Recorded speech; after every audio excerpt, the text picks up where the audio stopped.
Good morning दोस्तों, सेहत की किताब में आपका स्वागत है। क्या रोज़ सुबह आप उठकर थायराइड की टेबलेट खाते हैं? क्योंकि थायराइड की टेबलेट जिन भी पेशेंट्स को चलती है, जो लोगों को भी हार्मोनल बीमारियां होती हैं, जिनको थायरॉक्सिन की टेबलेट चलती है, थायरॉक्स, थायरोनार्म और भी कई ब्रांड आते हैं, तो वो डॉक्टर उनको सजेस्ट करते हैं कि सुबह सबसे पहले उठ के थायराइड की टेबलेट खाना है।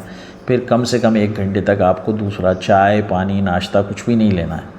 तो क्या आप उनमें से एक हैं, या आपका TSH 5 से 10 के बीच में आता है और आपको शुरुआती तौर पर थायराइड हुई है, या आपने खुद भी AI की नॉलेज से, गूगल से समझकर खुद अपने टेस्ट करा लिए हैं और थायराइड की टेबलेट आपने शुरू कर दी है, या आपने अपने टेस्ट कराने के बाद अपनी चिंता आपने किसी डॉक्टर को जाकर दिखाया है उसके बाद, और थायराइड की दवाएं शुरू हुई हैं आपको।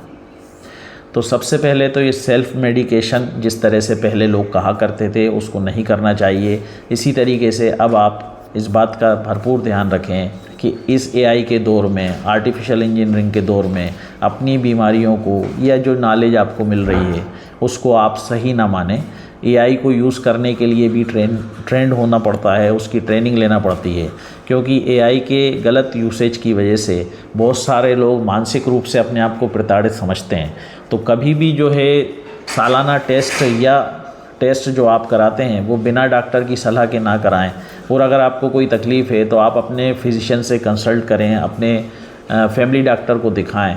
इंस्पाइट ऑफ दैट आप गूगल करें या ChatGPT पे जाकर उसकी मेडिकेशन तलाशें।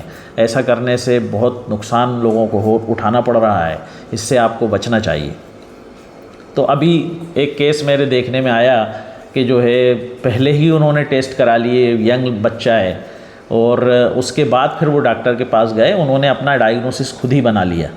तो मुझे लगता है कि इस तरह की सेल्फ़ मेडिकेशन और सेल्फ़ ट्रीटमेंट और ये जो आप जांचें करा रहे हैं, इससे आपको बचना चाहिए। अगर आपका TSH 5 से 10 के बीच में आ रहा है और आपका T3 T4 नॉर्मल है, तो आप स्ट्रेस को मैनेज करके, मतलब डीप ब्रीदिंग, दिन में 4 बार एक्सरसाइज करके, और अपनी डाइट में सेलेनियम और आयोडीन को बढ़ाकर, और रात के खाने को जल्दी खाकर, सूर्यास्त के पहले खाकर अपनी बीमारी को कंट्रोल कर सकते हैं। इतना मुश्किल नहीं है। तो अब आजकल जो रिफ़ाइंड ऑयल और रिफ़ाइंड मैदा इस्तेमाल हम लोग कर रहे हैं, इसकी वजह से बहुत से हार्मोनल बीमारियां भी बढ़ गई हैं लोगों में।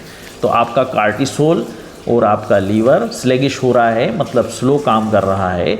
उसको प्रॉपर काम करने के लिए आपको अपने स्ट्रेस को मैनेज करने की ज़रूरत है। आप अपने स्ट्रेस को मैनेज करिए, और आपके स्ट्रेस को मैनेज करने के साथ साथ रात को जल्दी सोइए, ताकि आपका लीवर प्रोटेक्टिव काम कर पाए, सिर्फ डाइजेशन का काम ना कर पाए।